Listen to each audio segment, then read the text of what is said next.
Good morning, grade 5. A warm welcome to the English class. Today, we are going to learn a new poem. The poem is called Don't Give Up. This was written by Phoebe Cary. So, a few words about the author first. Phoebe Cary was a famous American poet who was known for the musical quality in her poems. She was also the sister of another famous poet named Alice Cary. Phoebe Cary was also a champion of women's rights. Now, in 1850, her poems were published in Poems and Parodies and also Poems of Faith, Hope and Love. Now, coming back to the poem, Don't Give Up is a poem about perseverance. Do you know what is perseverance? It means even after you fail many times, you keep on trying to achieve something. That shows your perseverance. So this is a poem about perseverance. Through different examples, the poet says that we should not feel sad if we lose as long as we put in our best efforts. Because when you keep on trying, when you persevere, one day you'll certainly achieve your goal. So all of you please turn to page number 40 in your textbook. Do you see the heading Don't Give Up? There is a warm-up activity mentioned there. Let's see what it is. Imagine that you are the person in these situations. Write how you would feel at different points in the story. So you can see a picture story there. Go through the story and see how you would feel at different points in the story. So you please pause this video, finish the warm-up activity and then come back. So children, I hope that was fun. Now let's get to reading the poem. Turn to the next page in your reader. This is page number 41. Look at your textbook and listen carefully. If you have tried and have not won, never stop for crying. All that's good and great is done just by patient trying. Have you all heard the saying, if at first you don't succeed, try again. So here in the first stanza, the poet is telling that when we are trying to achieve something, we may fail at times, but you should never give up. Don't give up. You keep on trying. Because all that is good and great in life is achieved only by keep on trying, by being patient. So the poet is advising that be patient and don't give up and continue giving your best efforts when you are trying to achieve something. Let's see the next stanza.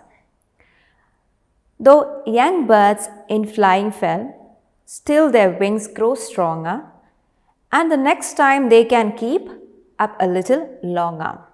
So here in the second stanza, the poet takes an example from nature. See, when tiny birds, young birds, when they are learning to fly, they may fall many times. But do they give up? No, they don't give up. They'll keep on trying. They'll keep at it until their wings get stronger and they are able to fly higher. They are able to fly for longer times in the air. So like a tiny bird, even if we fall, we should rise and continue giving our best efforts to succeed. Let's see the next stanza. Though the sturdy tree has known many a wind that bowed her, she has risen again and grown loftier and prouder.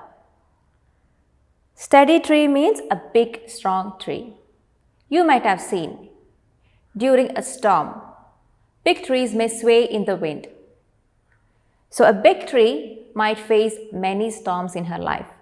The storm will try to bow her, will try to break her, but after the storm, the tree will stand taller and prouder than ever. So when life hits you with a storm, means when life hits you with many difficulties, you don't give up. Stay strong and continue your efforts to succeed. Be proud of yourself and one day you will surely succeed. Now the last stanza. If by easy work you beat, who the more will prize you? Gaining victory from defeat, That's the test that tries you. Imagine you're gaining something very easily. You're succeeding in something very easily. Does that have much value? Will anyone admire you for that? You see, easy wins have not much value. Or success, easily achieved, has not much value and it does not give much satisfaction. And no one will admire that. But what if it's a hard-earned victory? What if you tried many times, you were defeated many times and you finally succeed? Everyone will admire you and it will be very valuable. That victory will be very precious. That shows your perseverance. So children, take life as it is. You may face many difficulties in life, but never give up. Don't give up. Continue to put in your best efforts and one day you'll surely succeed. So I hope you enjoyed the poem. Please read the poem once again. So after you're done with that, you can move on to the reading comprehension exercise. So in the reading comprehension exercise, the first question is to tick the correct answer. So there you are given sentences based on the lines of the poem. So based on your reading and understanding of the poem, you have to tick the correct option from the options given there to complete each sentence given in the question. Now after you are done with that, you can move on to the next section. It says read these lines and answer the questions that follow. So lines from the poem are given there and based on these lines, questions are given there. You have to answer these questions in your own words. You can write the answers in your notebook. So once you are done with that, please move on to the next section and it says answer these questions. A few more questions are given there. So based on what you understand from the poem, answer these questions in your own words in your notebook. Now the next section is appreciating the poem and this is about rhyme scheme revision. We learned about rhyme scheme when we learned the poem Be a Friend. So remember, what was it? Rhyme scheme is the pattern of rhyming words at the end of the lines of a poem. So here two set of questions are given. You have to carefully read the lines of the poems and find out the rhyme scheme used. For example, look at the first question. This is in page number 43 of your textbook. The first poem is, Mary had a little lamb, its fleece was white as snow, and wherever that Mary went, the lamb was sure to go.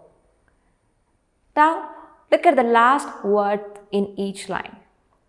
In the first line, the last word is lamb. In the next line, it is snow. Lamb, snow. Do these words rhyme? No. They don't sound similar. So, beside the first line, you can give the name A. And beside the second line, you can write the name B.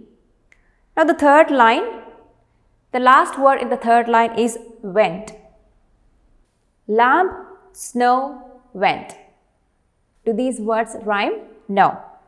So, for the third line also, you can write a different name. You can write C there, beside the third line. Now, the last line. In the last line, the last word is go. Lamb, snow, went, go. See, the word go rhymes with snow. So, for the fourth line, you can give the same name as second line.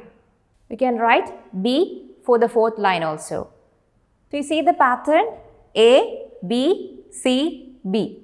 So, the rhyme scheme used in these lines is A, B, C, B. So, similarly, observe the last words of the lines of the next poem and find out the rhyme scheme and write it there in the space given. So children, I hope you are clear with the poem as well as the exercise part we discussed today. So let me remind you once again the homework for the day. You have to read the poem again and complete the exercise we discussed today. And you can submit your answers in Microsoft Teams. So that's all for today. We'll meet again in the next class with the rest of the exercise. Till then, bye.